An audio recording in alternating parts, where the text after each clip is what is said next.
দেশের ৪৯৫ উপজেলায় ইউএনও বা উপজেলা নির্বাহী কর্মকর্তাদের প্রশাসক নিয়োগ দিয়েছে সরকার। সেই সাথে নির্বাচিত সব চেয়ারম্যানকে অপসারণ করা হয়েছে। এ বিষয়ে রাষ্ট্রপতির আদেশে আলাদা প্রজ্ঞাপন জারি করেছে স্থানীয় সরকার মন্ত্রণালয়। এতে বলা হয় ৩২৩ পৌরসভা মেয়র এবং ৬০ জেলা পরিষদের চেয়ারম্যানকে অপসারণ করা হয়েছে। আর ৪৯৫ উপজেলা পরিষদে প্রশাসক নিয়োগ দিয়েছে সরকার। অপসারিত চেয়ারম্যানদের জায়গায় সংশ্লিষ্ট উপজেলা নির্বাহী কর্মকর্তাদের প্রশাসকের দায়িত্ব দেওয়া হয়েছে।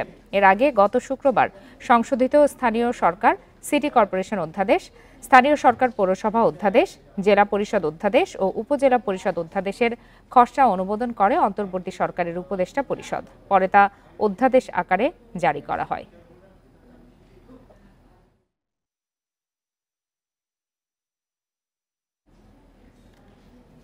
এ বিষয়ে আরো বিস্তারিত জানাতে এই মুহূর্তে সচিবালয় থেকে যোগ দিয়েছেন সহকর্মী হাসিফ মাহমুদ শাহ। বিস্তারিত জানবো তার কাছ থেকে। হাসিফ মাহমুদ শাহ, যেই অধ্যাদেশের পর ৪৯৫ উপজেলায় প্রশাসক নিয়োগ করার যে প্রজ্ঞাপন জারি হয়েছে, সেই সংবাদটি আমরা এতক্ষণ দেখালাম।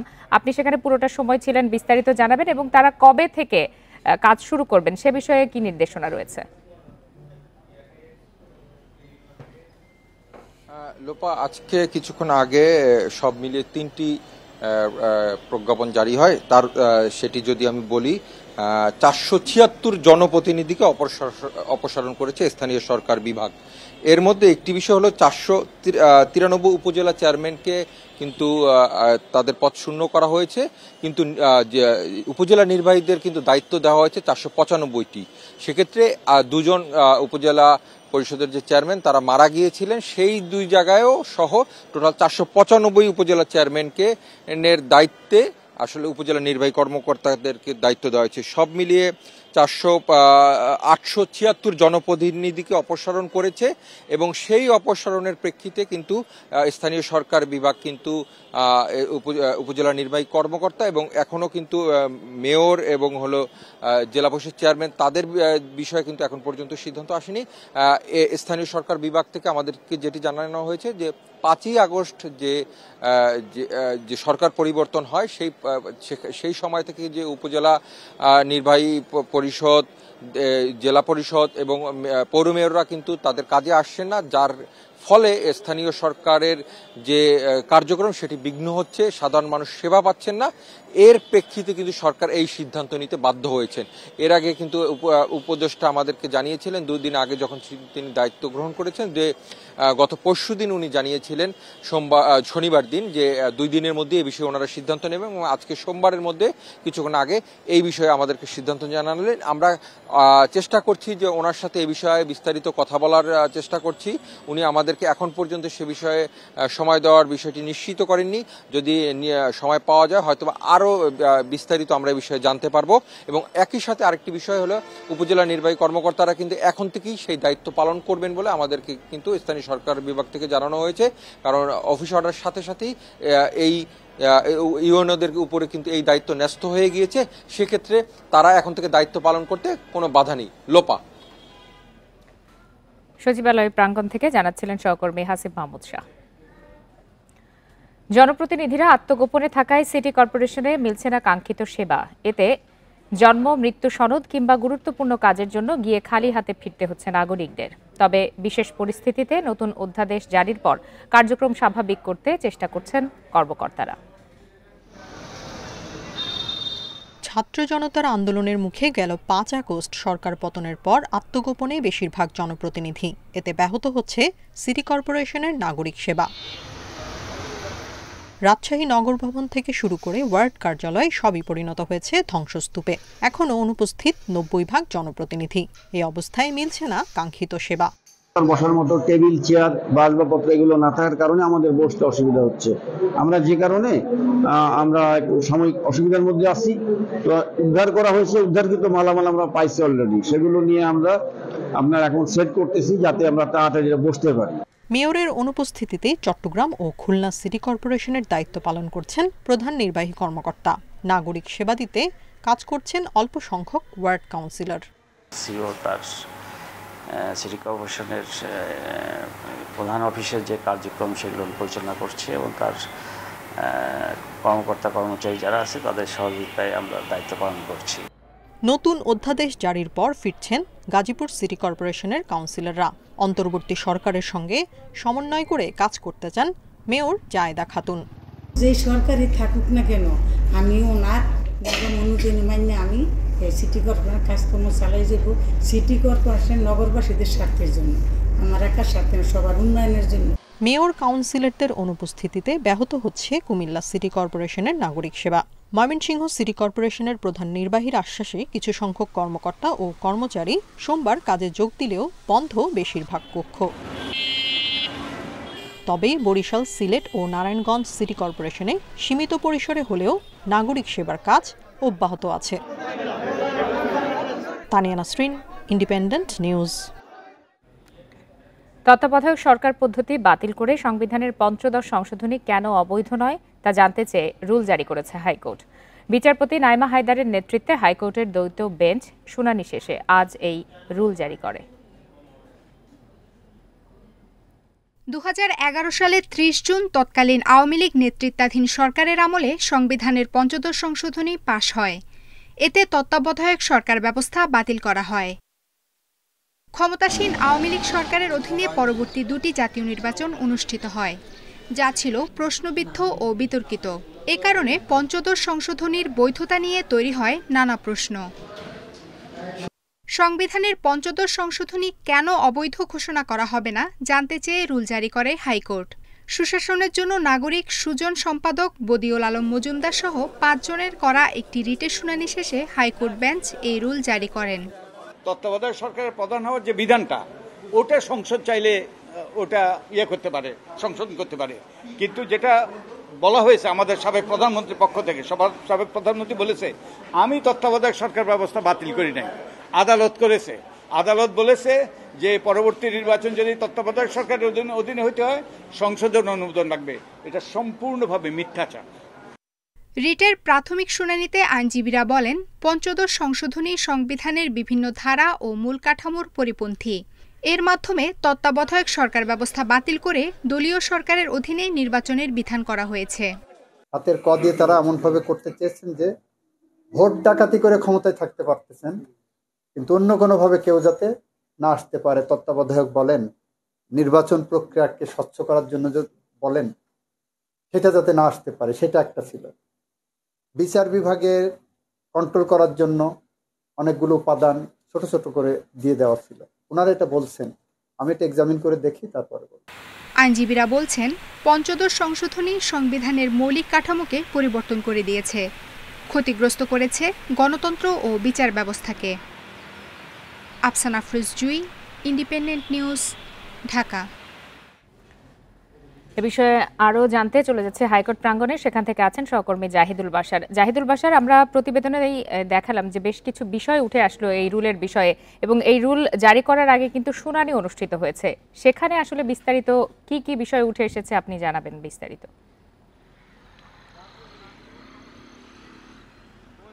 দেখুন, পঞ্চদশ সংশোধনীর তো অনেকগুলো বিষয়। এখানে যেমনটা সবচেয়ে বেশি আলোচনা আসছে যে তত্ত্বাবধায়ক সরকার পদ্ধতি, এর বাইরে কিন্তু আরও ছিল নারী আসন ৪৫ থেকে ৫০টি করা, বঙ্গবন্ধুকে জাতির জনক স্বীকৃতি দেওয়া, এবং আরেকটি বিষয় সংবিধানের ৭ অনুচ্ছেদে ৭-এর ক এবং ৭-এর খ নতুন করে সংযুক্ত করা, যেখানে আসলে মৌলিক বিধানাবলীগুলোকে সংশোধন অযোগ্য করা হয়েছে। সংবিধান এই জায়গাগুলো, সংবিধানের মৌলিক বিষয়গুলো সংশোধন করা যাবে না।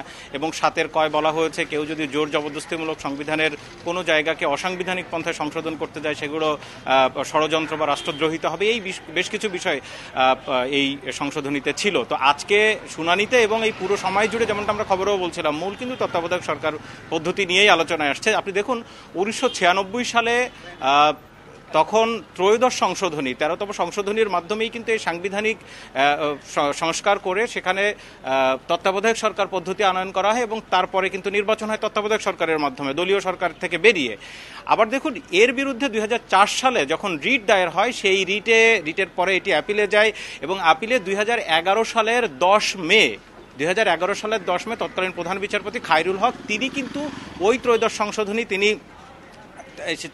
সেটি বাতিল ঘোষণা করা হয়। এর ফলে যেটি হয়, তত্ত্বাবধায়ক সরকার পদ্ধতিও বাতিল হয়ে যায়, এবং সেই বাতিলের যে রায়, সেই রায়ে তিনি বলেছিলেন যে শান্তি শৃঙ্খলা বজায় রাখা এবং ধারাবাহিকতা বজায় রাখতে 2টি টার্ম তত্ত্বাবধায়কের মাধ্যমে নির্বাচন করা যেতে পারে। এটি কিন্তু সেই বাতিল করা রায়ের মধ্যেও ছিল, কিন্তু সরকার যেটি করলেন, তৎকালীন সরকার আওয়ামী লীগ সরকার 2011 সালের 10ই মে এই রায় দিলেন খায়রুল হক, এবং 2011 সালের 30 জুন অর্থাৎ প্রায় 2 মাসের মধ্যেই কিন্তু সংবিধান সংশোধন করে ফেললেন এবং সেখানে পুরো তত্ত্বাবধায়ক সরকার পদ্ধতি বাতিল করা হলো। আজকে রিটের যে শুনানি হলো সেই শুনানিতে কিন্তু এই বিষয়গুলো তুলে ধরা হয়েছে এবং পরবর্তীতে সুজনের সম্পাদক রিটকারীদের অন্যতম বদিউল আলম মজুমদার তিনিও বলেছেন তাই যে আদালতের পূর্ণাঙ্গ নির্দেশনা মানা হয়নি এবং না মেনে কি করা হয়েছে, দুইবার যে তত্ত্বাবধায়ক সরকারের অধীনে নির্বাচন করার কথা বলা হয়েছিল সেটি না মেনে পুরোপুরি বাতিল করা হয়েছে এবং যার পরিপ্রেক্ষিতে আজকের এই সারা দেশের অরাজকতা, এই যে এতগুলো মানুষ শহীদ হলো, শিক্ষার্থীরা শহীদ হলো আজকে গণতন্ত্রের জন্য, এই যে গণতন্ত্রের পথ রুদ্ধ করার মূল দ্বার কিন্তু ছিল পঞ্চদশ সংশোধনী।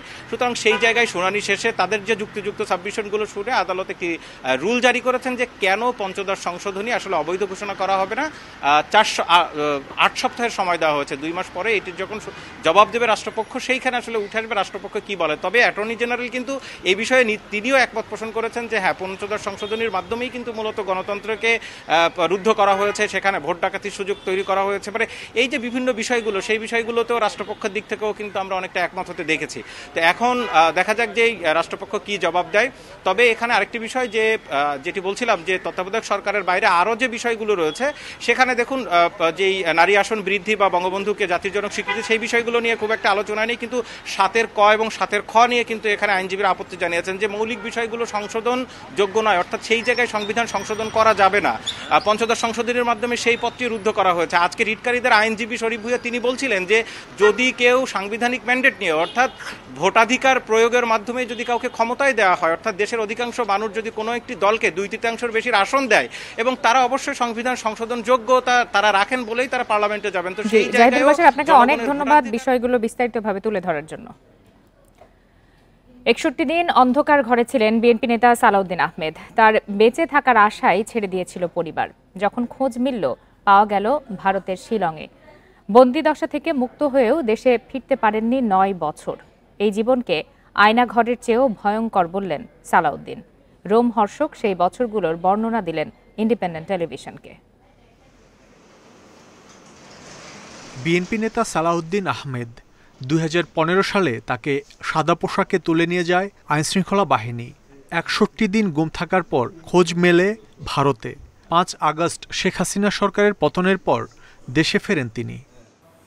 বিএনপি এবং 20 দলের মুখপাত্র হিসেবে দায়িত্ব পালন করছিলাম। কিছু সাদা পোশাকধারী সশস্ত্র ব্যক্তি আইনশৃঙ্খলা বাহিনীর পরিচয় দিয়ে তারা আমাকে তুলে নিয়ে যায় চোখ বেঁধে এবং হাত বেঁধে।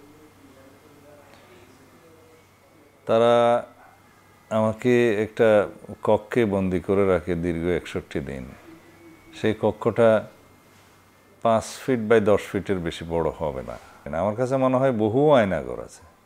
আমাকে যেখানে রেখেছিল আমি আয়নাঘরে যে বর্ণনা পেয়েছি তার চাইতে অনেক কঠিন অবস্থায় আমি ছিলাম।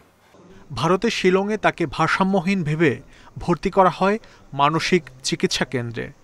যেখানে আমাকে তারা রেখে আসলো, ফেলে দিল এই চোখ বাঁধা হাত বাঁধা অবস্থায়, সেই জায়গাটার নাম আমি তখন জানতে পেরেছি শিলংয়ের একটা জায়গা।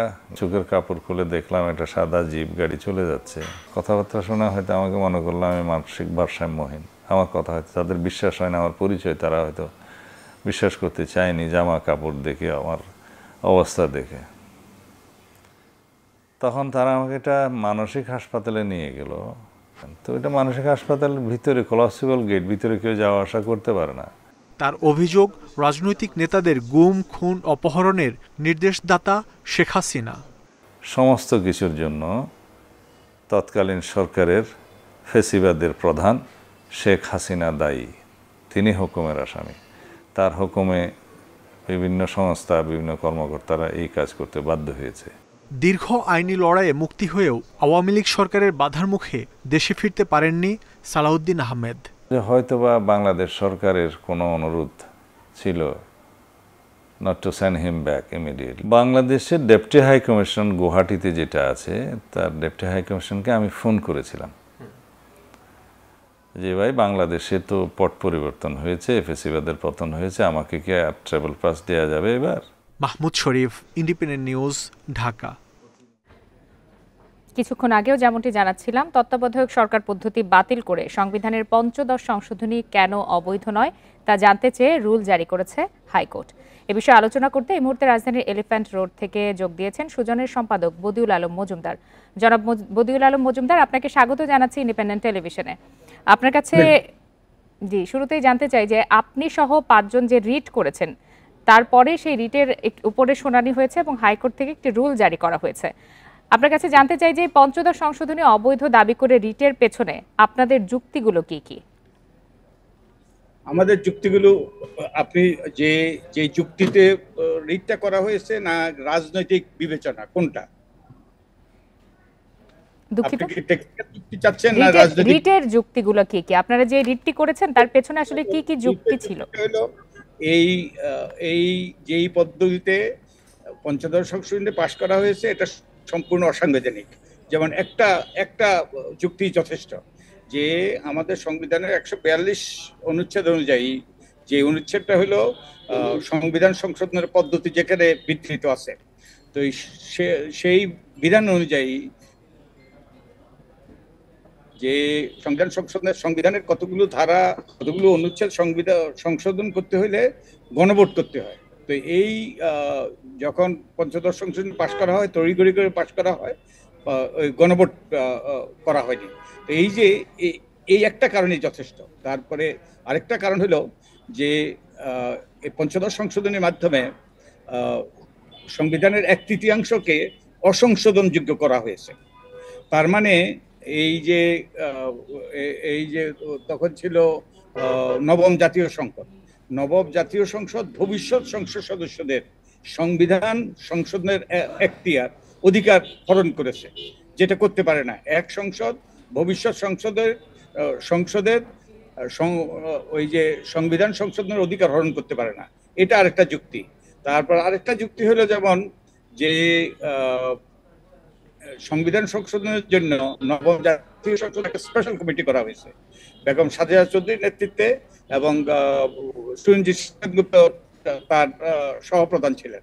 তো তারা সর্বসম্মতভাবে 15 সদস্যের 15 সদস্যের 13 জনই ছিলেন, আমার যতটুকু মনে পড়ে 12 জনই ছিলেন আওয়ামী লীগের জ্যেষ্ঠ নেতা, আর 3 জন ছিলেন তাদের জোট সঙ্গী।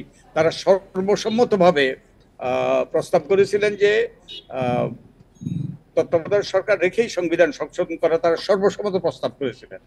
এমনকি সাবেক প্রধানমন্ত্রী তিনিও ওই কমিটির সামনে উপস্থিত হয়েছিলেন তার দলের একদল জ্যেষ্ঠ নেতাকে নিয়ে। তিনিও সেখানে প্রস্তাব করে এসেছিলেন যে 90 দিনের সময়সীমা বেঁধে দিয়ে তত্ত্বাবধায়ক সরকার রেখেই সংবিধান সংশোধন করার তিনি প্রস্তাব দিয়ে এসেছিলেন।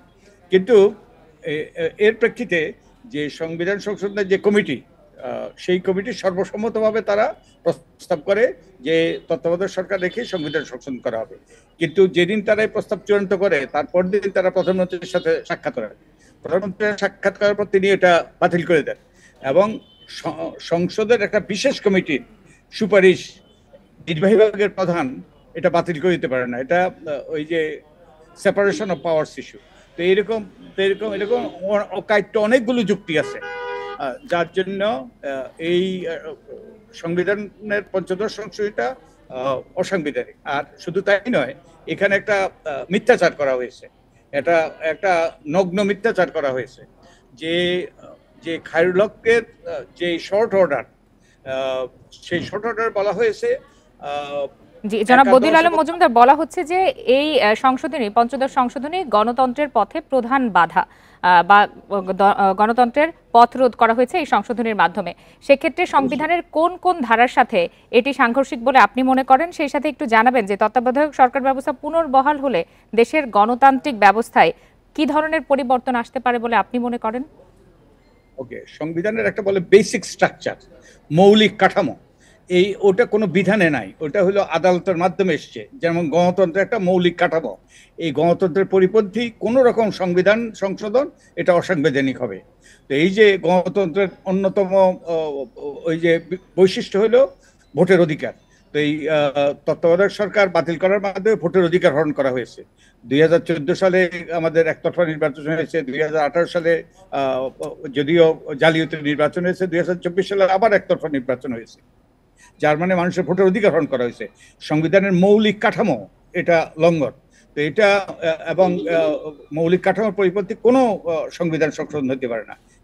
তার মানে গণতান্ত্রিক যে আকাঙ্ক্ষা, যার ভিত্তিতে আমাদের বীর মুক্তিযোদ্ধারা রক্ত দিয়েছিলেন, প্রাণ দিয়েছিলেন আমাদের আত্মনিয়ন্ত্রণের অধিকার প্রতিষ্ঠার জন্য, এটা ভণ্ডুল করা হয়েছে এই সংবিধান সংশোধনের মাধ্যমে। জি জনাব, আরেকটু জানতে চাই যে এই রুল জারি করার আগে রিটের যে শুনানি হয়েছে সেখানে কিন্তু হাইকোর্ট মন্তব্য করেছে যে পঞ্চদশ সংশোধনী না হলে দেশের বর্তমান যে রাজনৈতিক পরিস্থিতি সেটি উদ্ভূত হতো না। এ বিষয়ে আপনার অভিমত কি? এই কথা আমিও বলেছি যে ধরেন এই যে 7ই জানুয়ারির নির্বাচনটা যদি ওই যে প্রতিযোগিতামূলক হতো, সুষ্ঠু নিরপেক্ষ নির্বাচন হতো, তাহলে মানুষের মধ্যে এরকম অসন্তোষ সৃষ্টি হতো না। এবং পরবর্তীতে যে বিভ্রান্ত ঘটনা ঘটেছে, মর্মান্তিক ঘটনা ঘটেছে, অনেক হতাহত হয়েছে অনেক ব্যক্তি, এগুলো ঘটতো না। তো আমি মনে করি এগুলো সবগুলো এড়ানো যেত যদি আমাদের ভোটের অধিকার প্রতিষ্ঠিত করা যেত। আর তত্ত্বাবধায়ক সরকার বাতিল করা হয়েছে, দলীয় সরকারের অধীনে নির্বাচন হবে। আমাদের যতগুলো নির্বাচন দলীয় সরকারের অধীনে হয়েছে সবগুলোতে যারা ক্ষমতায় ছিল তারাই ফিরে এসছে। এবং এর ফলে এটা যদি না হইতো, তত্ত্বাবধায়ক সরকারের অধীনে যদি 7ই জানুয়ারি নির্বাচন হইতো, তাহলে আমাদের বর্তমানে আমরা যে পরিস্থিতিতে নিপতিত হয়েছি, আমাদের প্রধানমন্ত্রী বিতাড়িত হয়েছেন, পালিয়েছেন, এটাও ঘটতো না। জি জনাব মদিউল আলম মজুমদার, আপনাকে অসংখ্য ধন্যবাদ আমাদের সাথে যোগ দেওয়ার জন্য। বাংলাদেশে ছাত্র জনতার গণ অভ্যুত্থানে হতাহতের ঘটনা তদন্তে আগামী সপ্তাহে ঢাকায় আসছে জাতিসংঘের প্রতিনিধি দল। একথা জানিয়েছেন জাতিসংঘের আবাসিক সমন্বয়কারী গোয়েন লুইস। আইনশৃঙ্খলা পরিস্থিতির উন্নতি এবং খাদ্য উৎপাদন ঠিক রাখাই প্রধান অগ্রাধিকার বলে মন্তব্য করেন তিনি। সকালে স্বরাষ্ট্র ও কৃষি উপদেষ্টা অবসরপ্রাপ্ত লেফটেন্যান্ট জেনারেল মোহাম্মদ জাহাঙ্গীর আলম চৌধুরীর সাথে সৌজন্য সাক্ষাৎ শেষে এসব কথা জানান গোয়েন লুইস। জাতিসংঘের সমন্বয়ক জানান, প্রতিনিধি দল ঢাকায় আসার পর ঠিক হবে কিভাবে তারা বাংলাদেশের তদন্ত দলকে সহযোগিতা করবে। বর্তমান পরিস্থিতিতে সব ধরনের সহযোগিতার আশ্বাস দিয়েছেন গোয়েন লুইস। পরে স্বরাষ্ট্র ও কৃষি উপদেষ্টা সাংবাদিকদের জানান, রোহিঙ্গা ইস্যুতে সহযোগিতা বাড়ানোর জন্য জাতিসংঘকে অনুরোধ জানানো হয়েছে।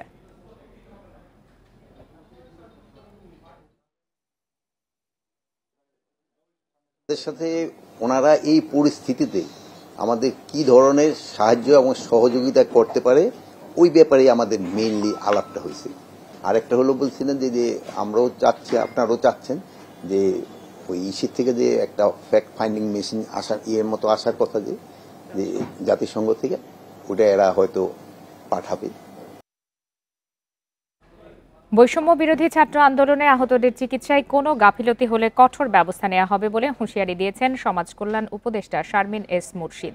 এ সময় তিনি জানান, এরই মধ্যে আহতদের পুনর্বাসনের প্রক্রিয়া শুরু হয়েছে। বেলা 11টার দিকে ঢাকা মেডিকেল কলেজ হাসপাতালে চিকিৎসাধীন বৈষম্য বিরোধী ছাত্র আন্দোলনে আহতদের দেখতে গিয়ে তিনি এই তথ্য জানান। সমাজ কল্যাণ উপদেষ্টা জানান, এরই মধ্যে আহতদের নিয়ে একটি ডেটাবেস তৈরির সিদ্ধান্ত হয়েছে। কোথায় কিভাবে তারা আহত হয়েছেন সেই তথ্য সংগ্রহ করা হচ্ছে। সার্বিক বিষয় তদারকির জন্য সমাজ কল্যাণ মন্ত্রণালয়ের একটি টিম গঠন করা হবে বলেও জানান শারমিন এস মুর্শিদ। অনেক বাচ্চারা মানসিকভাবে আক্রান্ত হয়েছে, অনেকে তাদের কর্মজীবন হারিয়ে ফেলেছে, অনেকের পরিবার নিঃস্ব হয়ে গেছে, কারণ এই ছিল একমাত্র তাদের উপার্জনকারী। সেই জায়গাটায় সমাজ কল্যাণ মন্ত্রণালয়ের একটা নৈতিক দায়িত্ব আছে। আমি সেই জায়গাটার জন্য আজকে এসেছি। তাদের পুনর্বাসন কিভাবে ঘটাবো, আজকের থেকে শুরু হয়ে গেল তাদের পুনর্বাসনের কর্মকাণ্ড। ছাত্র জনতার অভ্যুত্থানে পুলিশের 6 রাউন্ড গুলির পরও বেঁচে রয়েছেন ঠিকই, তবে স্বাভাবিক জীবনে ফিরতে পারেননি আমির হোসেন। গেল 19 জুলাই রাজধানীর রামপুরার মেরাদিয়ায় নির্মাণাধীন দালানের কার্নিশে ঝুলে থাকা অবস্থায় তাকে পুলিশের গুলি বর্ষণের ফুটেজ ছড়িয়ে পড়ে নেট দুনিয়ায়। ওঠে প্রতিবাদ ও সমালোচনার ঝড়। রেস্তোরাঁ কর্মী আমিরকে প্রতিনিয়ত তাড়া করছে সেদিনের ভয়াল স্মৃতি। জুলাইয়ের মাঝামাঝিতে বৈষম্য বিরোধী ছাত্র আন্দোলনে গোটা দেশ যখন উত্তাল, তেমন সময় সোশ্যাল মিডিয়ায় ছড়িয়ে পড়ে ভয়াবহ একটি ভিডিও।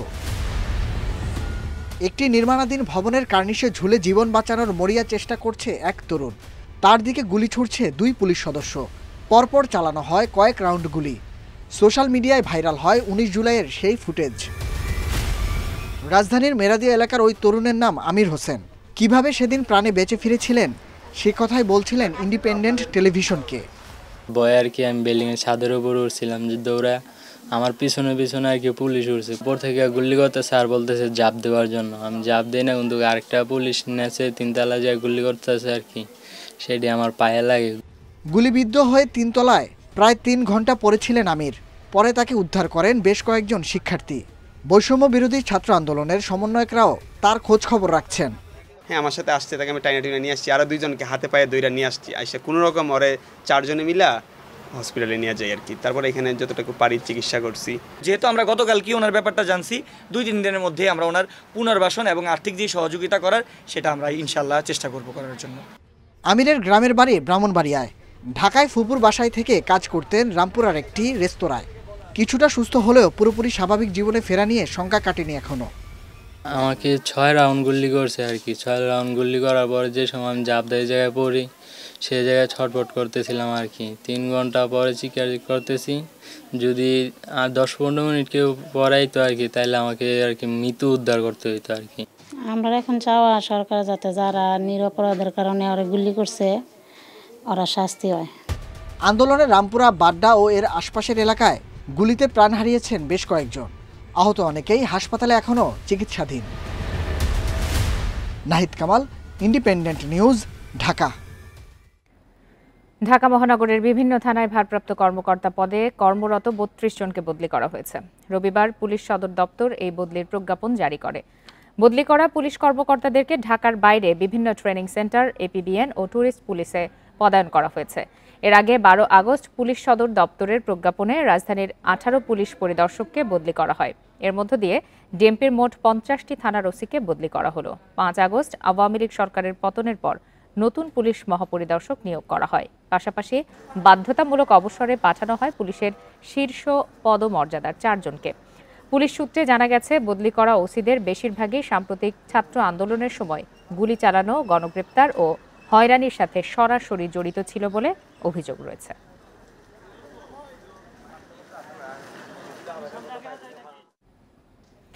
অধ্যাপক রোবেদ আমিনকে স্বাস্থ্যের নতুন ডিজি নিয়োগের জেরে ড্যাবের নেতাকর্মীদের হাতে হেনস্থা হলেন স্বাস্থ্য উপদেষ্টা। সকালে মহাখালীতে ডিএনসিসি হাসপাতালে নূরজাহান বেগমকে হেনস্থা করেন কিছু চিকিৎসক। এ সময় বৈষম্য বিরোধী আন্দোলনের ছাত্রনেতা আখতার হোসেন ঘটনাস্থলে আসলে তিনিও তোপের মুখে পড়েন।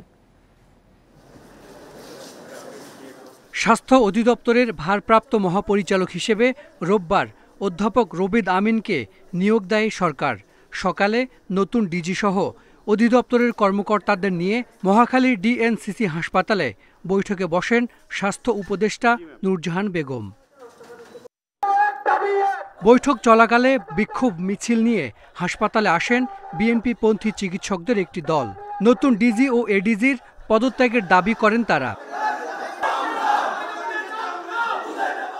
এক পর্যায়ে হাসপাতালের কনফারেন্স রুমে প্রবেশ করে বাক বিতণ্ডায় জড়ান আন্দোলনকারীরা। এতে পণ্ড হয় স্বাস্থ্য উপদেষ্টার বৈঠক। পরে বৈষম্য বিরোধী আন্দোলনের ছাত্রনেতা আখতার হোসেন সহ কয়েকজন যান সেখানে। তবে পরিস্থিতি নিয়ন্ত্রণে ব্যর্থ হন তারা। আন্দোলনকারীদের 4 প্রতিনিধির সঙ্গে বৈঠকের প্রস্তাব দেয়া হলেও থামেনি হট্টগোল। ড্যাব সদস্যদের বিক্ষোভের মুখে চরম হট্টগোলে বিব্রত হন স্বাস্থ্য উপদেষ্টা। তৈরি হয় নিরাপত্তা ঝুঁকি। এভাবেই চলে প্রায় 1 ঘন্টা।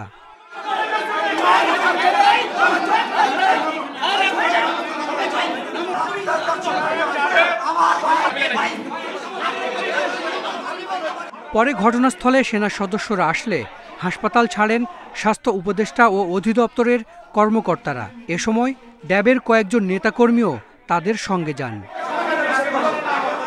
Hasan Misbah, independent News, Dhaka.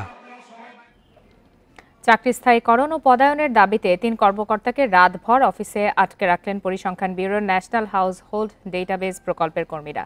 রবিবার বিকাল থেকে আটকে রাখা হয় তাদের। 2016 সালে চুক্তিভিত্তিক নিয়োগ পাওয়া 545 জন কর্মীর মধ্যে 261 জন আন্দোলনে অংশ নিচ্ছেন। তারা জানান, প্রকল্পের জন্য নিয়োগ দেয়া হলেও তাদের দিয়ে অন্যান্য বিভাগে কাজ করানো হয়। ন্যাশনাল হাউস হোল্ড ডেটাবেস প্রকল্পের কাজ দেয়া হয় ভারতীয় এক কোম্পানিকে। এর মধ্যে প্রকল্পের মেয়াদ শেষ হলে চাকরি স্থায়ী ও অন্য জায়গায় পদায়নের জন্য আদালতে রিট করেন তারা। শুনানি শেষে আদালত স্থিতাবস্থা বজায় রাখার নির্দেশ দেয়। তারপরও পদায়ন না হওয়ায় 4 দিন ধরে আন্দোলন করে আসছেন তারা। রাতে কর্মকর্তাদের উদ্ধারের জন্য আসে সেনাবাহিনী। সমস্যা সমাধানে সকালে জরুরি বৈঠকের সিদ্ধান্ত হয়।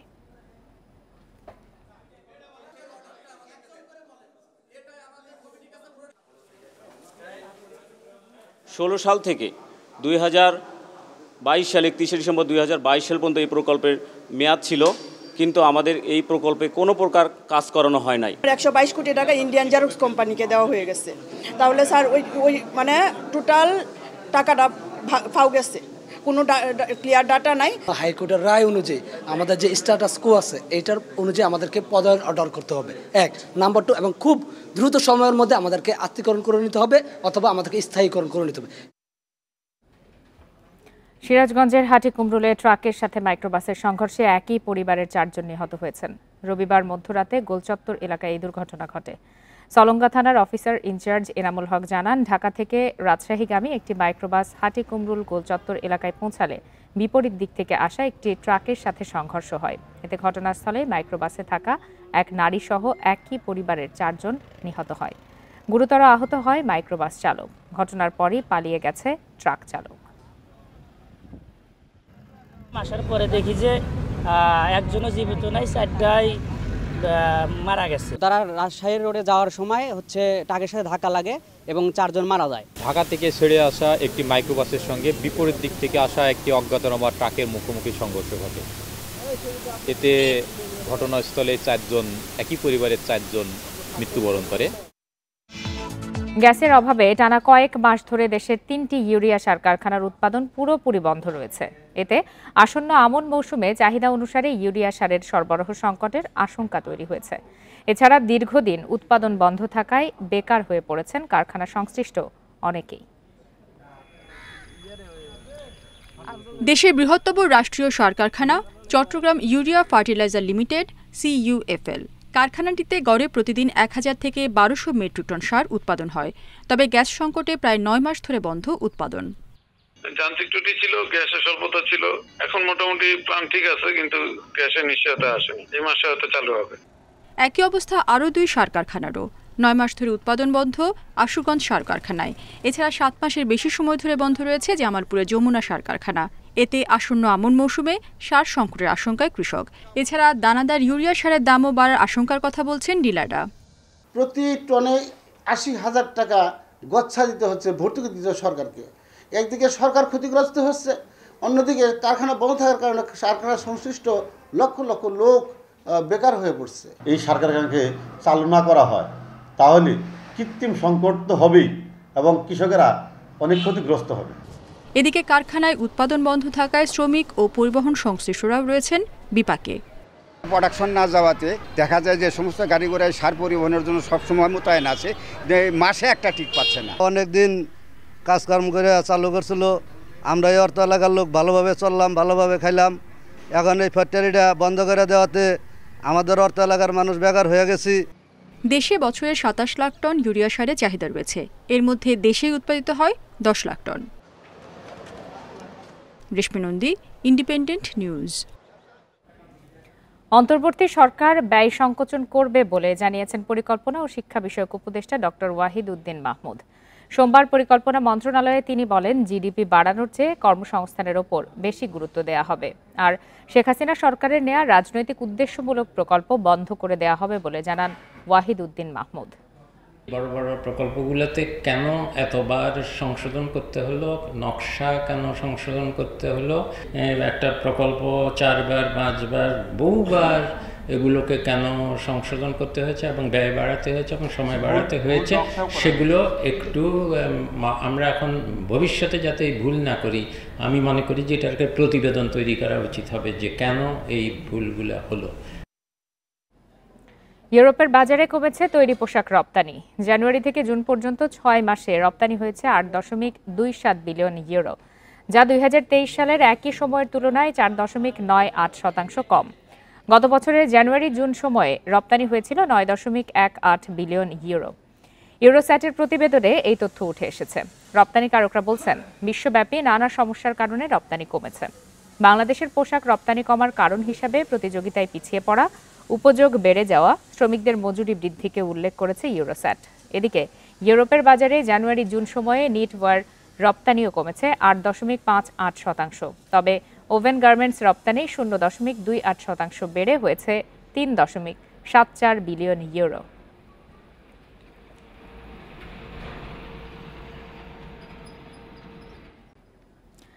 প্রান্তিক খামারিদের রক্ষা করতে কর্পোরেট সিন্ডিকেট ভেঙে দিয়ে পোল্ট্রি ফিডের দাম কমানোর দাবি জানিয়েছে পোল্ট্রি অ্যাসোসিয়েশন। ঢাকা রিপোর্টার্স ইউনিটিতে সংবাদ সম্মেলনে এই দাবি জানায় সংগঠনটি। এ সময় খামারিরা বলেন, পাশের দেশে উৎপাদন খরচ কমলেও সিন্ডিকেটের কারণে দেশের বাজারে পোল্ট্রি ফিডের দাম কমেনি। প্রতি কেজি ফিডে 15 থেকে 20 টাকা বেশি নেওয়া হচ্ছে বলে অভিযোগ তাদের। তারা আরও জানান, মুরগির বাচ্চার উৎপাদন খরচ 28 থেকে 29 টাকা হলেও বিক্রি হয় 70 থেকে 120 টাকা পর্যন্ত। প্রান্তিক খামারিদের দাবি, সিন্ডিকেট করে বছরে ফিড ও মুরগির বাচ্চায় 5,920 কোটি টাকা অতিরিক্ত মুনাফা করা হয়। তবে শেখ হাসিনা সরকারের পতনের পর মুরগির বাচ্চার দাম কমে এসেছে বলেও জানান খামারিরা।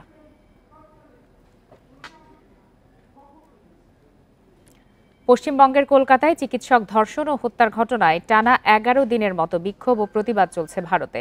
স্বাস্থ্যকর্মীদের নিরাপত্তায় আলাদা আইন চেয়ে প্রধানমন্ত্রী নরেন্দ্র মোদীকে চিঠি দিয়েছেন পদ্ম পুরস্কারপ্রাপ্ত 70 জনের বেশি চিকিৎসক। চিঠিতে স্বাস্থ্যসেবা কর্মীদের বিরুদ্ধে সহিংসতা মোকাবেলায় দ্রুত একটি বিশেষ আইন প্রণয়ন এবং চিকিৎসা কেন্দ্রগুলোতে উন্নত সুরক্ষা প্রোটোকল বাস্তবায়নের দাবি জানান তারা। চিকিৎসকরা কর্মবিরতি পালন করায় সরকারি হাসপাতালগুলোতে বহির্বিভাগের পরিষেবা ব্যাহত হচ্ছে। সোমবার দিল্লির কেন্দ্রীয় স্বাস্থ্য মন্ত্রণালয়ের সামনের সড়কে দাঁড়িয়ে রোগী দেখবেন বলে জানান All India Institute of Medical সায়েন্সেসের চিকিৎসকরা। গত 9 আগস্ট কলকাতার আরজিকর হাসপাতালে 31 বছর বয়সী এক নারী চিকিৎসকের ধর্ষণ ও হত্যার ঘটনা ঘটে।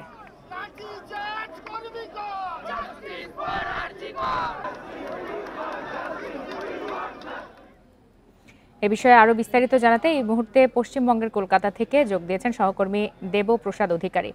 দেবপ্রসাদ অধিকারী, শুরুতে একটু জানতে চাই যে চিকিৎসকদের ধর্মঘটের কারণে কি ধরনের ভোগান্তিতে পড়েছেন রোগীরা? দেখুন, চিকিৎসকের যে ধর্মঘট চলছে সে নিয়ে ভোগান্তি চলছে, কারণ হচ্ছে বেশ কিছুদিন অর্থাৎ 9 তারিখে এই ঘটনার পরে লাগাতার আন্দোলন চলছে পশ্চিমবাংলার চিকিৎসকদের, যারা চিকিৎসক এবং পড়ুয়া চিকিৎসক যারা এই মুহূর্তে পড়াশোনা করছেন, এরকম চিকিৎসকরা কিন্তু আন্দোলনে রয়েছেন। এই আন্দোলনের ফলে যেহেতু আউটডোর বিভাগ অর্থাৎ চিকিৎসার যে আউটডোর বিভাগ, সেই আউটডোর বিভাগ সম্পূর্ণরূপে বেশ কিছুদিন বন্ধ ছিল, সাময়িকভাবে চালু করছে, আবার বন্ধ থাকছে। অর্থাৎ এর ক্ষেত্রে যে ধরুন যারা চিকিৎসা নিতে আসছে তারা সমস্যা করছেন এবং অনেকটাই সমস্যা করছেন। এই আন্দোলনটা কিন্তু এখনো পর্যন্ত চলছে। এই আন্দোলনের প্রেক্ষাপট যদি আমি বলি, কারণ এই পড়ুয়া ছাত্রীর মৃত্যুর পরে একের পর এক যেভাবে পড়ুয়া ছাত্র এবং ছাত্রীরা বিক্ষোভ আন্দোলন করছিলেন, সেই আন্দোলনের পরিপ্রেক্ষিতে কিন্তু কলকাতা হাইকোর্ট, আমি যদি দেখি, কলকাতা হাইকোর্ট নির্দেশ দিয়েছিলেন যে এই মামলার তদন্তভার গ্রহণ করবে সিবিআই। তদন্তভার গ্রহণ করার পরেও কিন্তু মামলার অগ্রগতি হয়নি, এরকম দাবি করে পড়ুয়া এবং ছাত্রছাত্রী আন্দোলন চালাতে থাকে এবং ডাক্তারি পড়ুয়ারা এই আন্দোলন চালানোর পরে একটা সময় দেখা যায় পশ্চিমবাংলার যে সমস্ত নাগরিক অর্থাৎ মহিলারা, আপনি জানেন যে মহিলারা রাতে বা 14ই আগস্ট রাতে কলকাতা দখলের ডাক দিয়েছিলেন, কলকাতা না শুধু রাজ্যের বিভিন্ন শহর দখলের ডাক দিয়েছিলেন এবং তার পরিপ্রেক্ষিতে এই মুহূর্তে আজকের যে কর্মসূচি রয়েছে, তাতে ইতিমধ্যে কিছুক্ষণ আগে কলকাতা হাইকোর্টের যারা আইনজীবী